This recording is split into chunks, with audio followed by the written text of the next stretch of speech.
नमस्कार। India speaks daily daily news bulletin में आपका स्वागत है। आज की जो प्रमुख खबरें हैं वो इस बुलेटिन में हम देंगे। सबसे प्रमुख खबर है पश्चिम बंगाल से। पश्चिम बंगाल में ममता बनर्जी के मंत्री की गिरफ्तारी हो चुकी है। पश्चिम बंगाल में शिक्षक भर्ती घोटाले को लेकर उद्योग और वाणिज्य मंत्री पार्थ चटर्जी को ईडी ने गिरफ्तार कर लिया है।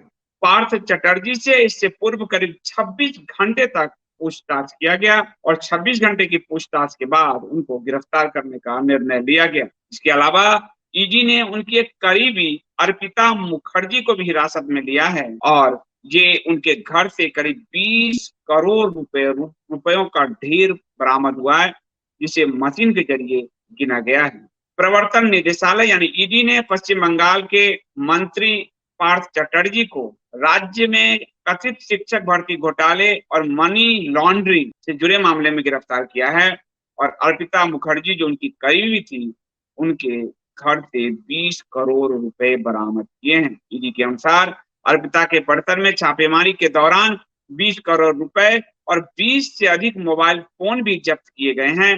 हालांकि बरामद फोन के उद्देश्य का पता लगाया जा रहा है कि वो किससे संपर्क में रहती थी।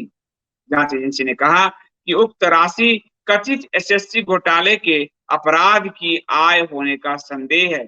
एसएससी घोटाले यानी समझिए लोगों के, छात्रों के, ये जो जो बनना चाहते हैं शिक्षक आदि, उनके कैरियर से कितना खिलवाड़ हो रहा है।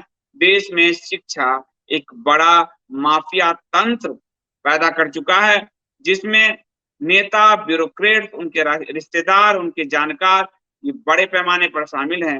देश के पूरे शिक्षा व्यवस्था को शोषण तंत्र का एक बड़ा टूल बना दिया गया है। जिस समय पार्थ चटर्जी शिक्षा विभाग में थे, उनके पास प्रभार था, तब ये घोटाला हुआ था। वर्तमान में वो उद्योग और वाणिज्य मंत्री हैं। नकदी की बरामदी के बाद रात भर तृणमूल नेता से पूछताछ हुई थी और उसके बाद जो है उनको कोलकाता के बैंकशाला कोर्ट में पेश किया गया।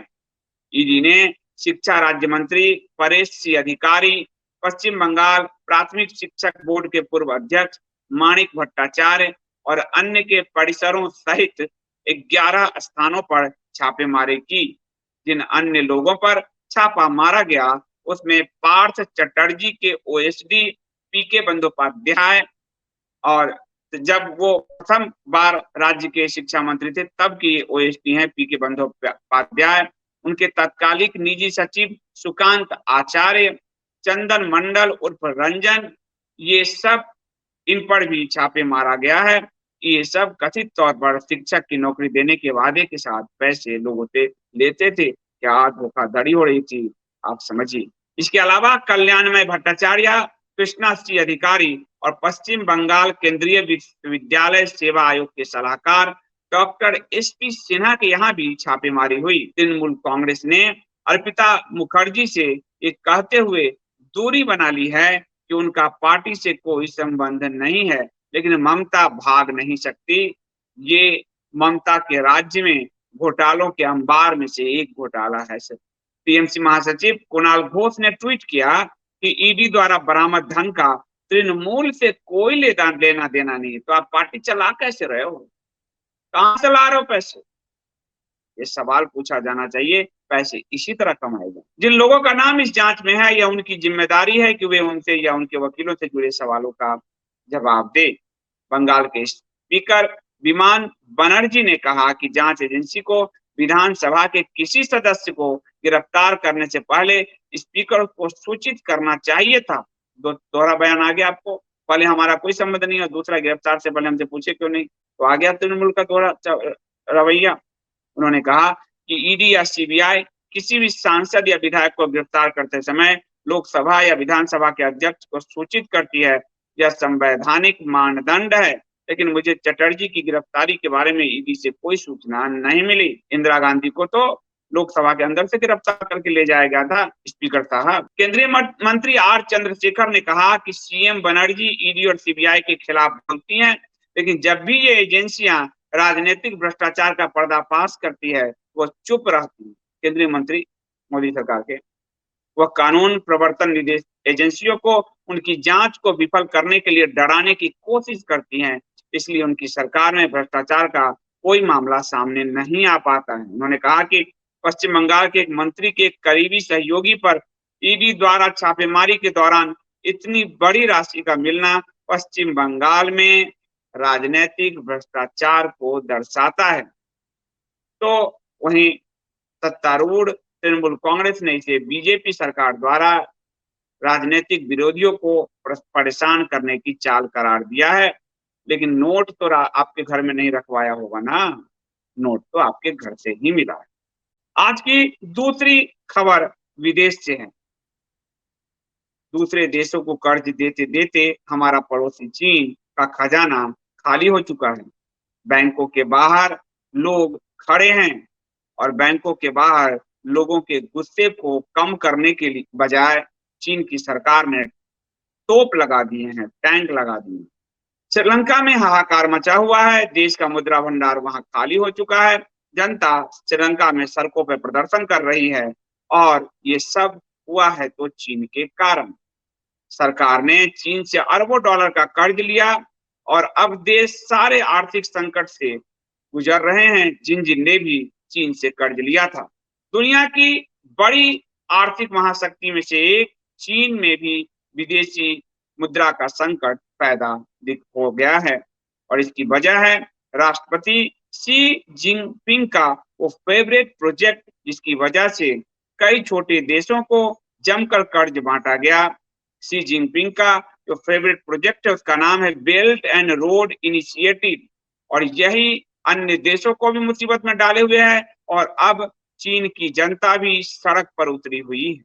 BRI यानी belt and road initiative Xi Jinping की विदेश नीति का एक प्रमुख हिस्सा है। 1949 के बाद ये चीन की सबसे बड़ी योजना थी, दुनिया की सबसे बड़ी इंफ्रास्ट्रक्चरल योजना जिसे किसी भी देश की तरफ से शुरू किया गया था। इस योजना के तहत कई प्रोजेक्ट लॉन्च होने थे, लेकिन उससे चीन को जो फायदा मिलना था वो मिल नहीं सका। हमारे पड़ोस में श्रीलंका, पाकिस्तान सब चीन के इस परियोजना की मार को झेल रहे हैं। वो कर्ज में फंसे हैं और चीन कर्ज बांट कर फंसा हुआ है।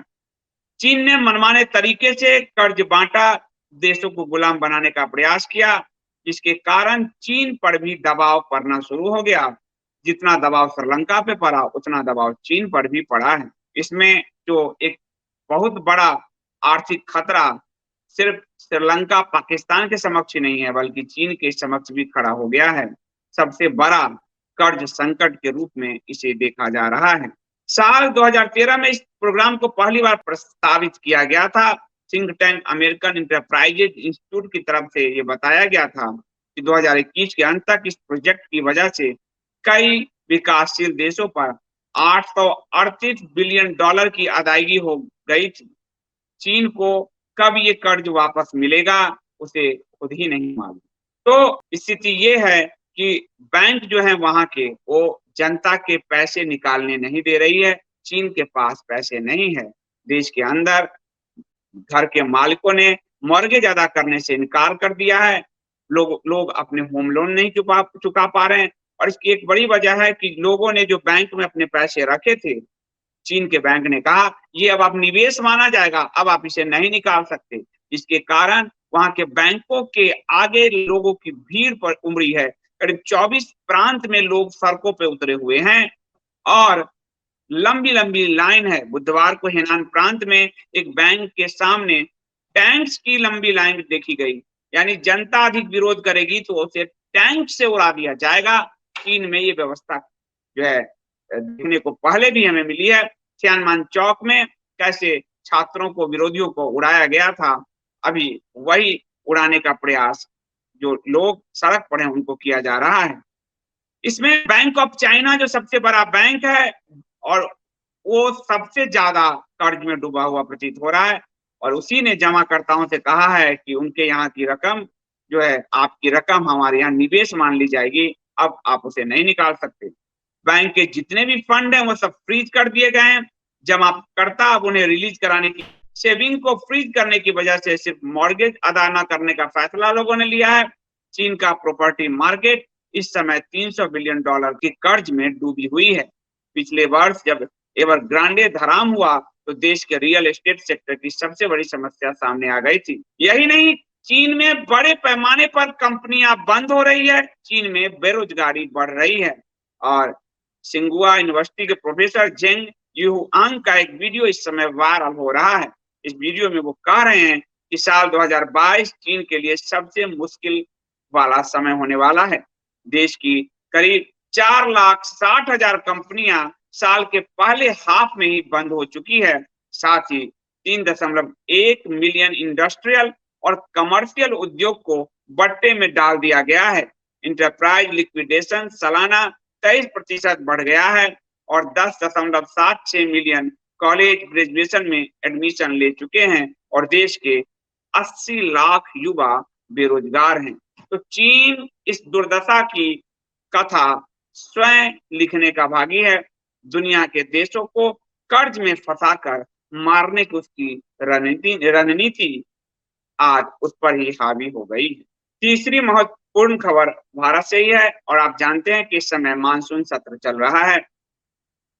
मानसून सत्र में सरकार का जो जवाब है वो एक ऑफिशियल जवाब होता है।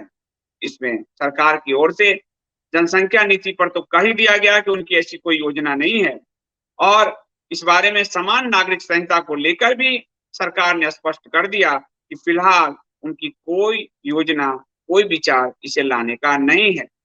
केंद्र सरकार ने कहा कि देश भर में समान नागरिक संहिता यानी यूनिफॉर्म सिविल कोड लाने का फिलहाल उनका कोई इरादा नहीं है, लेकिन राज्य सरकारें ऐसा कानून लाने के लिए स्वतंत्र हैं, वो चाहे तो ले आए। केंद्र सरकार की तरफ से ये बयान जारी किया है कानून मंत्री किरेन रिजिजू ने और ये उन्होंने शुक्रवार को संसद में एक सवाल का जवाब देते हुए कहा। उन्होंने साफ किया कि केंद्र सरकार फिलहाल देश भर में यूनिफॉर्म सिविल कोड लाने पर विचार नहीं कर रही है।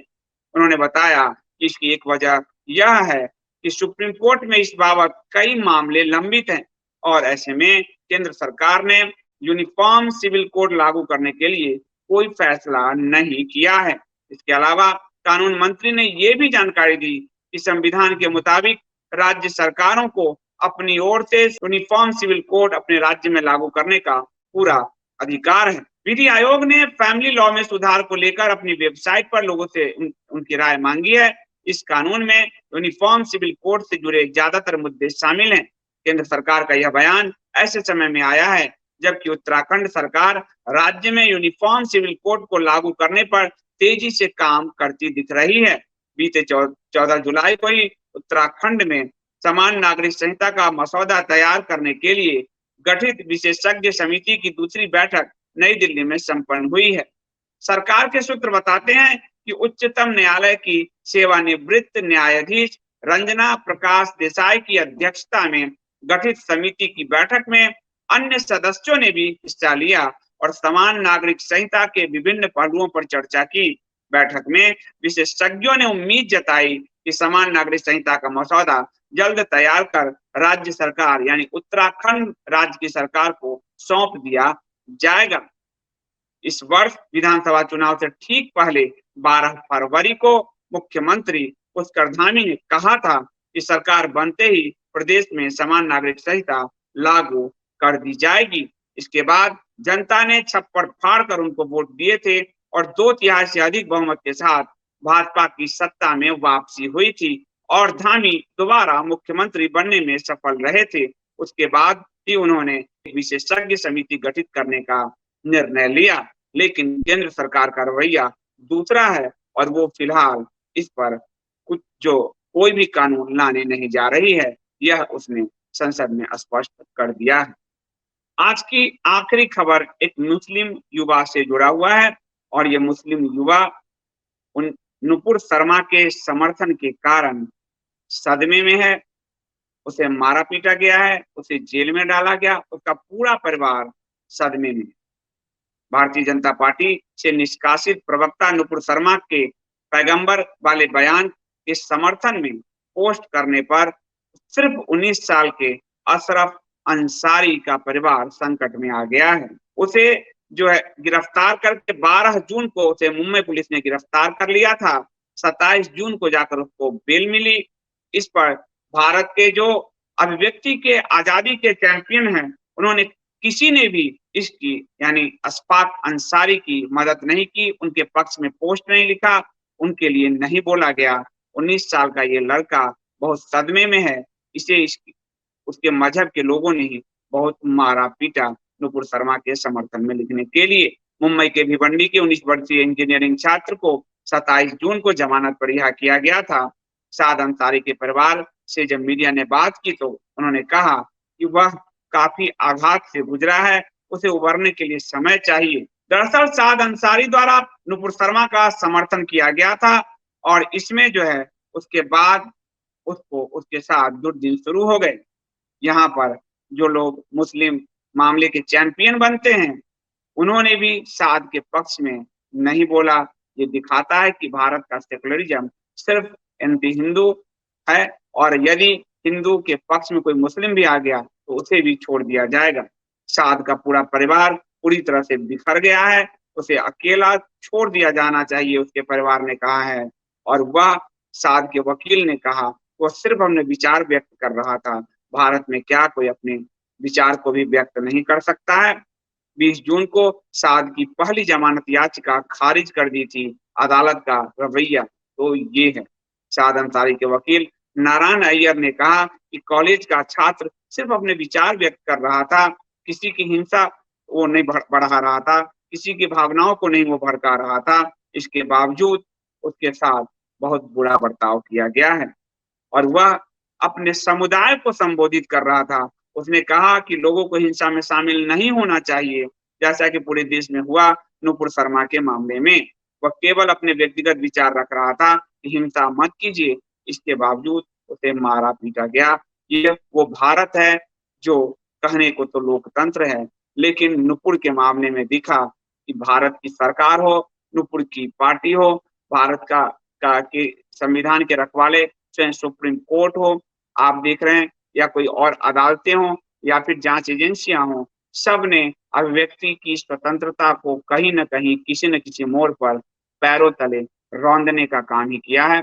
ये भारत की विडंबना है कि यहाँ कहने को सेकुलरिज़्म है, लेकिन अगर देखा जाए तो कहीं न कहीं इस देश में अनकहे रूप से शरिया लागू हो चुका है।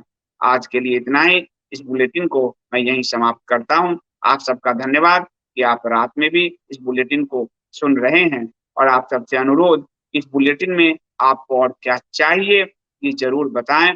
कुछ लोगों की माँग थी कि आप इस बुलेटिन में एक इंटरनेशनल खबर ज़रूर रखें। आज चीन की खबर के रूप में हमने इसको रखा है। तो आप सबसे शुभ रात्रि। अब मैं आपसे मिलूँगा सोमवार को, कल रविवार है। कल आप लोग 3:30 बजे टेलीग्राम लाइव में उपस्थित हों और आप अपनी बात वीडियो में लाइव में कहें। तो मैं मिलता हूँ आपसे फिर सोमवार रात्रि 11 बजे। तब तक के लिए मुझे अनुमति दीजिए। शुभ रात्रि।